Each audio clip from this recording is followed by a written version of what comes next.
எல்லா தமிழ் மக்களுக்கும் என்னுடைய வணக்கம். இன்றைக்கி நம்ம கேரளா சமையலில் ஒரு கேக்கோட ரெசிபி தான் செய்கிறாங்க. Maoist chocolate cake. வாயில் போட்டால் கரையிற மாதிரி ரொம்ப சாஃப்டாக இருக்கிற, ஃபுல்லாக சாக்லேட்டாக இருக்கிற, ரொம்ப டேஸ்டியாக இருக்கிற இந்த மோயிஸ்ட் கேக் எப்படி செய்யலான்னு பார்த்துட்டு வரலாம். மிக்சிங் எல்லாம் செய்கிறதுக்கு முன்னாடி கேக்கு டின் ரெடி பண்ணி வைக்கணும். அதுக்கான நான் இப்போ இந்த பாத்திரம் தான் எடுத்துருக்கு. இது பட்டர் பேப்பரில் வச்சுட்டு கீழ்பாகம் இதே மாதிரி மார்க் பண்ணிக்கோங்க. அதுக்கப்புறம் சிசர் வச்சுட்டு ரவுண்டாக கட் பண்ணி எடுத்துக்கலாம். இது அந்த பிளேட்டுக்குள்ளே கரெக்டாக செட் ஆகும். நிறைய பேருக்கு தெரியலன்னு நினைக்கிறேன். எங்கிட்ட கமெண்ட்ஸில் கேட்டாங்க, பட்டர் பேப்பர் இந்த சைஸில் எங்கே கிடைக்கிறது அப்படின்னு கொஞ்சம் பேர் கேட்டிருந்தாங்க. அதனால தான் சொன்னேன். பாருங்கள், இந்த கேக்கட்டின் எதுவுமே நான் இப்போ எடுக்கலை. நம்ம எடுக்கிறது சாதாரணமான ஸ்டீல் பாத்திரம். இந்த டிஃபின் பாக்ஸில் இருக்குல்ல, அது கூட நீங்கள் எடுத்துக்கலாம். நான் கொஞ்சம் பெருசாக ஒரு டிஃபின் பாக்ஸ் தான் எடுத்துருக்கு. இதுக்குள்ளே கொஞ்சம் பட்டர் தடவி விட்டுக்கலாம். பட்டரே வேணுன்ட்டு இல்லை, ஆயில் கூட நீங்கள் தடவி விட்டுக்கலாம். ஆனால் நம்ம இப்போ செய்கிறது சாக்லேட் கேக்கு தான். ஸோ பட்டர் தான் அதுக்கு கரெக்டான டேஸ்ட். பட்டர் தடவும் போது பார்த்துக்கோங்க, அந்த டின் ஃபுல்லாக மேலே வரைக்கும் தடவி விட்டுக்கோங்க. இந்த கேக் மேலே வரைக்கும் வரும்போது எங்கேயும் ஒட்டக்கூடாது. பாருங்கள், நம்ம கட் பண்ணி வச்ச பட்டர் பேப்பர் அதுக்குள்ளே கரெக்டாக செட்டாக இருக்குது. இப்போ இதுக்கு மேலேயும் கொஞ்சம் பட்டர் தேய்ச்சி கொடுத்துடலாம். நல்லா ஸ்ப்ரெட் பண்ணி விட்டுக்கோங்க. போதும், நம்ம டின் ரெடியாக இருக்குது. கேக் டின் ரெடியாக இருக்குது. இது இங்கே இருக்கட்டும். அடுத்தது மிக்சிங்கான எல்லாமே எடுத்து பக்கத்தில் வச்சுக்கோங்க. ஒரு பவுல் எடுத்து வச்சுருக்க மிக்ஸ் பண்ணுறதுக்கு. அப்புறமா நம்ம கேக் பண்ணுறதுக்கு எந்த கேக்கு செய்ய போகிறீங்களோ அதுக்கு என்னென்ன கப்பு தேவைப்படுது அது எல்லாமே எடுத்து பக்கத்தில் வச்சுக்கோங்க.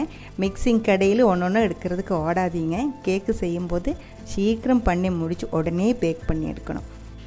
அதே மாதிரி கேக் மிக்ஸ் பண்ணுறதுக்காக இதே மாதிரி ஹேண்ட் விஸ்க்கும் இதே மாதிரி பீட்டரும் யூஸ் பண்ணிடலாம். நம்ம இந்த கேக்கு செய்கிறதுக்கு நான் இந்த பீட்டர் கொஞ்சம் யூஸ் பண்ணுறேன். அது எதுக்குன்னு அப்போ நான் யூஸ் பண்ணும்போது சொல்கிறேன். 1300 rupees தான் இந்த பீட்டரோட விலை. பிலோ 1000 ரேஞ்சிலும் நிறைய பீட்டர் அவைலபிளாக இருக்குது மார்க்கெட்டில். இது ஒன்று வாங்கி வைக்கிறது எப்பவும் நல்லாயிருக்கும். கேக்கு ரொம்ப சாஃப்டாக கிடைச்சிடும். பாருங்கள், மிக்சிங்க்கு முன்னாடி எல்லா இன்க்ரீடியன்ஸுமே கப்பில் எடுத்து அளந்து கரெக்டாக எடுத்து வைக்கணும். நான் யூஸ் பண்ணுற கப்பு 240 ml கப்பு தான். இப்போ ஒரு கப்பு மைதா மாவு தான் எடுத்துருக்கு. இதே மாதிரி லெவல் பண்ணி எடுத்துக்கோங்க, ரொம்ப அமர்த்தி விடாதீங்க. அதே மாதிரி 1/3 கப் அளவுக்கு கொக்கோ பவுடர், அதுவும் ரொம்ப சாஃப்டாக அமர்த்தி விடக்கூடாது, மேலே லெவல் பண்ணி எடுத்துக்கோங்க. 1/3 கப் அளவுக்கு கொக்கோ பவுடர் எடுத்து வச்சுருக்கு. அடுத்தது சர்க்கரை பவுடர் பண்ணி எடுத்துக்கோங்க. ஒரு கப்பு சர்க்கரை மிக்சியில் போட்டு பவுடர் பண்ணி தான் எடுத்திருக்கு. ஒரு கப்பு சர்க்கரை பவுடர் பண்ணும்போது கண்டிப்பாக கொஞ்சம் அதிகமாக இருக்கும்.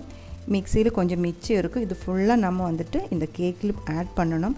வெனிலா கேக்கு இந்த அளவுக்கு சர்க்கரை தேவையில்லை. ஆனால் கொக்கோ பவுடருக்கு கொஞ்சம் அதிகமாக தேவைப்படுது. கொஞ்சம் கசப்பு இருக்குது இல்லைங்களா, அதனால். இப்போ இது நல்ல ஒரு டைம் சலிச்சு எடுத்துக்கலாம். ஒரு டைம் பத்தாது, கொக்கோ பவுடர்லாம் நல்லா மிக்ஸ் ஆன 2 டைம் செய்யணும். பாருங்கள், பேக்கிங் பவுடரும் அதே மாதிரி 1 டீஸ்பூன் அளவுக்கு லெவல் பண்ணி எடுத்துக்கோங்க. ரொம்ப அதிகமாக போடாதீங்க.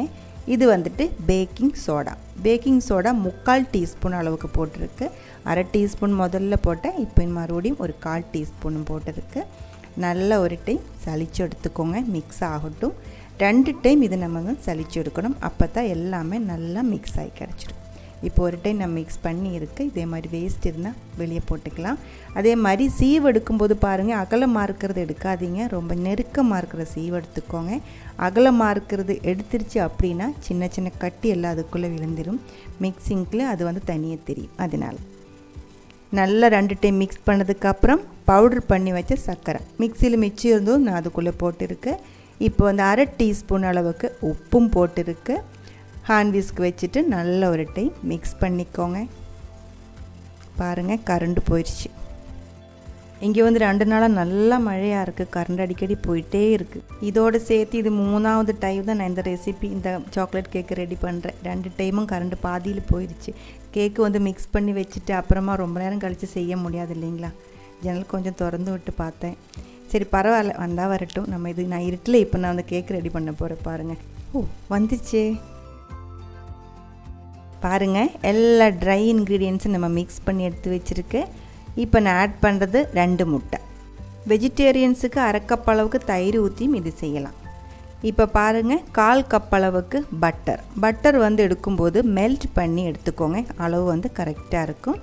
அரை கப் அளவுக்கு பால் ஊற்றியிருக்கு. பால் வந்து ரூம் டெம்பரேச்சராக இருக்கணும். ஃப்ரிட்ஜிலிருந்து எடுத்த உடனே பால் ஊற்றாதீங்க. இப்போ வந்து ஊற்றுனது 1 டீஸ்பூன் அளவுக்கு வெனிலா எசன்ஸ். முட்டை ஆட் பண்ணியிருக்கு இல்லைங்களா, அதனால தான் 1 டீஸ்பூன் ஃபுல்லாக வெனிலா எசன்ஸ் ஆட் பண்ணியிருக்கு. முட்டை சேர்க்காம தான் நம்ம செஞ்சிருச்சு அப்படின்னா அரை டீஸ்பூன் அளவுக்கு வெனிலா எசன்ஸ் போதும், அந்த முட்டையோட ஸ்மெல்லு கொஞ்சம் போகிறதுக்கு. இப்போ பாருங்கள், ஹேண்ட் விஸ்க் வச்சுட்டு நல்ல ஒரு டைம் மிக்ஸ் பண்ணிக்கோங்க. ஹேண்ட் விஸ்க் வச்சுட்டு இதே மாதிரி ஒரே டைரெக்ஷனில் மிக்ஸ் பண்ணி எடுத்துச்சுன்னா நல்லா மிக்ஸ் பண்ணி எடுக்க முடியும், கட்டி எதுவுமே இல்லாமல். ஆனால் கொஞ்சம் டைம் ஆகும். இப்போ நான் வந்து பீட்டர் கொஞ்சம் யூஸ் பண்ணுறேன். ஒரு 3 to 4 நிமிஷம் நல்லா மிக்ஸ் பண்ணிக்கோங்க. ஃபுல்லாக நல்லா சாஃப்டாக இருக்கிற ஒரு பேட்டராக வர்ற வரைக்கும் மிக்ஸ் பண்ணிகிட்டே இருங்க, பீட் பண்ணிகிட்டே இருங்க. இந்த பேட்டரோட கன்சிஸ்டன்சி பாருங்கள், ரொம்ப லூஸாக இருக்குது. இன்னும் கொஞ்சம் லூஸாக தான் இருக்கும் இந்த பேட்டர். இப்போ பாருங்கள், 1 டீஸ்பூன் அளவுக்கு வினிகர் ஊற்றியிருக்கு. வினிகர் ஊற்றினதுக்கப்புறம் நல்ல ஒரு டைம் மிக்ஸ் பண்ணிக்கோங்க. வினிகர் நல்லா மிக்ஸ் ஆனதுக்கப்புறம் இப்போ நான் ஊற்றினது அரை கப் அளவுக்கு சுடு தண்ணி. கொதிக்கிற தண்ணி தான், அரை கப் அளவுக்கு எடுத்துருக்கு. ஒரு கையில் சுடு தண்ணி கொஞ்சம் கொஞ்சமாக ஊற்றி இன்னும் ஒரு கையில் பீட்டரில் நல்லா மிக்ஸ் பண்ணிகிட்டே இருங்க. ஒன்றா ஊற்றாதீங்க. ஒன்றா ஊற்றிடுச்சு அப்படின்னா பேட்டர் வந்து கொஞ்சம் வெந்து போகிற மாதிரி ஆகிடும். அதனால் மெதுவாக ஊற்றிக்கோங்க. அதே மாதிரி ஃபாஸ்ட்டாக மிக்ஸ் பண்ணிக்கோங்க. விஸ்க் வச்சுட்டு, ஹேண்ட் விஸ்க் வச்சுட்டு இந்த அளவுக்கு ஃபாஸ்ட்டாக நம்மளால் சுடு தண்ணி மிக்ஸ் பண்ணுறது கொஞ்சம் கஷ்டமாக இருக்கும். அதனால தான் பீட்டர் எடுத்துக்கோன்னு சொன்னாங்க. அரை கப் அளவுக்கு சுடு தண்ணி ஊற்றி நல்லா மிக்ஸ் ஆனதுக்கப்புறம் பேட்டரோட கன்சிஸ்டன்சி பாருங்கள். இந்த மாதிரி கொஞ்சம் தண்ணி மாதிரி தான் இருக்கும் இந்த மோய்ஸ் கேக்கோட பேட்டர் கன்சிஸ்டன்சி. பார்த்துக்கோங்க. இந்த பேட்டர் இப்போ ரொம்ப சூடு எதுவுமே இல்லை, லைட்டாக ஒரு சூடு மாதிரி தான் இருக்குது, அந்தளவுக்கு தெரியவே இல்லை.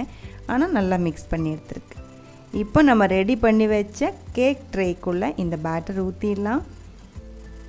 ரொம்ப வாட்டரியாக இருக்குது இல்லைங்களா, ஆனால் இதே மாதிரி தான் இருக்கணும்.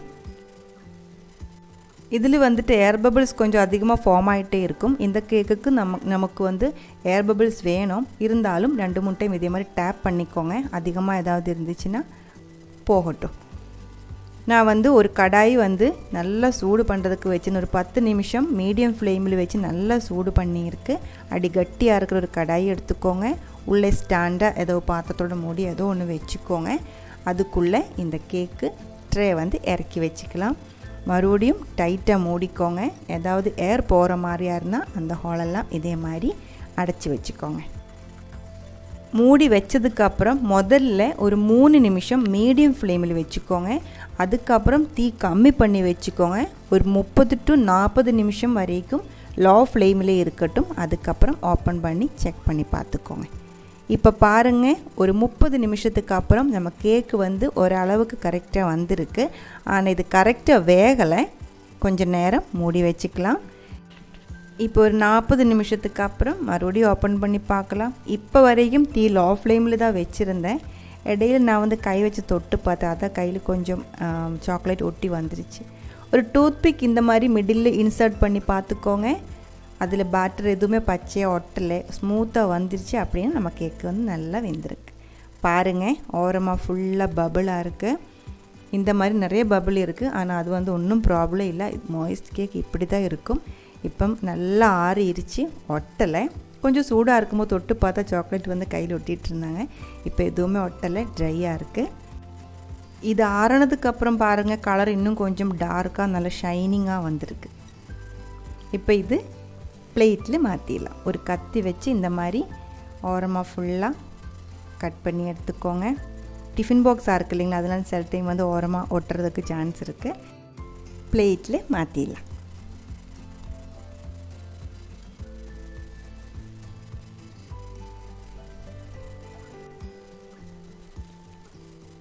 கத்தியில் கட் பண்ணும்போது ஒரு சின்ன பீஸ் பாருங்கள் கட்டாகி போயிடுச்சு. பாருங்கள், பட்டர் பேப்பர் வந்து ரிமூவ் பண்ணிடலாம். கேக்கு வந்து நல்லா ஆறினதுக்கு அப்புறம் தான் பிளேட்டில் மாற்றணும். அதே மாதிரி பட்டர் பேப்பரும் நல்லா ஆறினதுக்கு அப்புறம் தான் எடுக்கணும். இந்த கேக்கு வந்து ரொம்ப சாஃப்டாக இருக்குது, மெல்ட் ஆகிற மாதிரி தான் இருக்குது. சூடோடு செஞ்சிருச்சுன்னா இதே மாதிரி கரெக்ட் ஷேப்பில் கிடைக்காது, எல்லாம் ஒட்டி ஒட்டி போயிடும். அடுத்தது இதுக்கான சாக்லேட் ஃப்ராஸ்டிங் ரெடி பண்ணலாம். அதுக்காக 1/4 கப் அளவுக்கு கொக்கோ பவுடர், 1 டேபிள் ஸ்பூன் அளவுக்கு மைதா மாவு, இது ரெண்டும் போட்டு நல்லா சீவ் பண்ணி எடுத்துக்கோங்க, சலிச்சு எடுத்துக்கோங்க, கட்டி இல்லாமல் இருக்கட்டும். இதில் வந்துட்டு 1 கப் அளவுக்கு பாலும் சேர்க்குறேன். கொஞ்சம் பால் முதல்ல ஊற்றி நல்லா ஒரு டைம் மிக்ஸ் பண்ணிக்கோங்க. அப்போ வந்து கட்டி இல்லாமல் மிக்ஸ் பண்ணி எடுக்க முடியும். 1/2 கப் அளவுக்கு சர்க்கரையும் போட்டிருக்கு. நல்லா மிக்ஸ் பண்ணதுக்கப்புறம் மிச்சம் இருக்கிற பாலும் ஊற்றிக்கோங்க. 1 கப்பு பால், 1/2 கப் அளவுக்கு சர்க்கரை, 1/4 கப் அளவுக்கு கொக்கோ பவுடர், 1 டேபிள் ஸ்பூன் அளவுக்கு மைதா மாவு, இதெல்லாம் சேர்த்து ஸ்டவ்வில் நல்லா ஒரு டைம் கொதிக்க விட்டுக்கோங்க. கொதிக்க ஆரம்பிக்கும் போது ஒரு 40 கிராம் அளவுக்கு பட்டர் சேர்த்திக்கோங்க. நல்லா ஒரு டைம் மிக்ஸ் பண்ணிக்கோங்க. பட்டர் இதுக்குள்ளே ஃபுல்லாக மெல்ட் ஆகட்டும். கொதிக்க ஆரம்பித்ததுக்கப்புறம் தீ வந்து கம்மி பண்ணி வச்சுக்கோங்க. இது சீக்கிரம் திக்காகி போயிடும். பாருங்கள், இதோட கன்சிஸ்டன்சி இந்த மாதிரி தான் இருக்கணும். ரொம்ப தண்ணியாக மாதிரியும் இல்லை, அதே மாதிரி ரொம்ப கட்டியாகவும் இல்லை. ரொம்ப சூடாக ஊற்ற வேண்டியதில்லை. இது இங்கே இருக்கட்டும். அதுக்குள்ளே நம்ம கேக்கு வந்து கொஞ்சம் கட் பண்ணி எடுக்கணும். எப்படின்னு சொல்கிறேன். இது மேலே பாருங்கள், கொஞ்சம் ஹைட்டாக நிற்கிறேன் இல்லைங்களா, அந்த ஏரியா வந்து லைட்டாக கொஞ்சம் கட் பண்ணி எடுத்துக்கலாம். கட் பண்ணி எடுத்ததுக்கப்புறம் மிச்சம் வந்த பாட்டு ஒரே லேயராக இப்போ வந்து ஒரு 3 லேயராக நான் கட் பண்ணி மாற்றலான்னு நினைக்கிறேன். பார்க்கலாம். மேலே வந்து சின்ன ஒரு பீஸ் இது வந்து நான் கட் பண்ணி மாற்றிருக்கு. மிச்சம் இருக்கிற இந்த கேக்கோட ஹைட் பார்த்துட்டு உங்களோட கேக்கு வந்து எந்த ஹைட்டுக்கு வருது அதை பார்த்துட்டு நீங்கள் டிசைட் பண்ணிக்கோங்க எத்தனை லேயராக கட் பண்ண முடியும் அப்படின்ட்டு. இந்த கேக்கு வந்து நான் ஒரு 3 லேயராக தான் இப்போ கட் பண்ண போகிறேன். மேலே லேயர் வந்து கட் பண்ணும்போது கொஞ்சம் ஹைட் அதிகமாக போச்சு. பரவாயில்ல, நம்ம வந்து இதில் எதுவும் ரொம்ப எக்ஸ்பர்ட்டாக இல்லைல்ல. ஒரு லேயர் வந்து கட் பண்ணி மாற்றிருக்கு. மிச்சம் இருக்கிற பீஸில் வந்துட்டு ஒரு 2 லேயர் கட் பண்ண பார்க்குறேன். முடிஞ்ச அளவுக்கு நம்மளால் ட்ரை பண்ணலாம். மறுபடியும் சொல்கிறேன், இந்த கேக் வந்து ரொம்ப சாஃப்டாக இருக்குது. ஹேண்டில் பண்ணும்போது அது கொஞ்சம் பார்த்து பண்ணிக்கோங்க. இப்போ பாருங்கள், 3 லேயரும் கட் பண்ணி எடுத்து வச்சுருக்கு. முதல்ல ஃபஸ்ட்டு லேயரில் வந்துட்டு நம்ம ரெடி பண்ணி வச்ச சாக்லேட் மிக்ஸை நல்லா தேய்ச்சி விட்டுக்கோங்க. அதுக்குள்ளே நிறைய பபிள்ஸ் இருக்குது, ஏர் பபிள்ஸ் நிறைய இருக்குது, ஹால்ஸ் இருக்குது. அது ஃபுல்லாக அந்த சாக்லேட் சிரப்பு அப்சர்வ் ஆகணும். அப்போ தான் இந்த கேக் வந்து நல்லா சாஃப்டாக ஸ்பாஞ்சியாக இருக்கும். அதுக்கப்புறம் செகண்ட் லேயர் வந்து அதுக்கு மேலே வச்சு கையில் மெதுவாக அமர்த்தி விட்டுக்கோங்க. அதுக்கப்புறம் அதுக்கு மேலேயும் இந்த சாக்லேட் மிக்ஸு நல்லா தடவி விட்டுக்கோங்க. மெதுவாக அமர்த்தி தடவிக்கோங்க. அப்போ தான் அந்த ஹால் வழியே உள்ளே எல்லாமே இந்த சாக்லேட் சிரப்பு இறங்கிடும். நல்லா ஜூஸியாக ஸ்பாஞ்சியாக இந்த கேக்கு மாறிடும். பாருங்கள், செகண்ட் லேயரும் ஃபுல்லாக ஃபினிஷ் பண்ணியிருக்கு. அதுக்கு மேலே வந்து டாப் லேயரும் வச்சு மெதுவாக ஒரு டைம் அமர்த்திக்கோங்க. அதுக்கப்புறம் மேலே வந்து மிச்சம் இருக்கிற சாக்லேட் சிரப்பு ஊற்றி ஃபுல்லாக ஃபினிஷ் பண்ணி எடுத்துக்கலாம். மேலே ஃபுல்லாக கவர் பண்ணிக்கோங்க, சைடு ஃபுல்லாக கவர் பண்ணிக்கோங்க. கேக் எங்கேயுமே தெரியக்கூடாது. எல்லா இடமுமே இந்த ஃப்ராஸ்டிங் வந்து கம்ப்ளீட் பண்ணிக்கோங்க.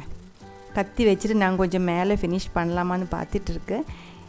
இது ஃபுல்லாக லிக்விடாக இருக்குது. முடிஞ்ச அளவுக்கு பாருங்கள், கேக்கு வந்து ஃப்ராஸ்டிங் கம்ப்ளீட்டாக இருக்குது. இந்த சைடில் பாருங்கள், சாக்லேட்டோட அந்த இதெல்லாம் அங்கே ஒழுகி வந்தது அங்கேயே ஒட்டி இருக்குது. அது நீங்கள் வேணும் டிஷ்யூ பேப்பர் வச்சுட்டு இதே மாதிரி தொடச்சி க்ளீன் பண்ணி எடுத்துக்கோங்க. வீட்டில் சாப்பிடும்போது அது தேவையில்லை, அப்படியே கட் பண்ணி சாப்பிட்டுக்கிறேன்.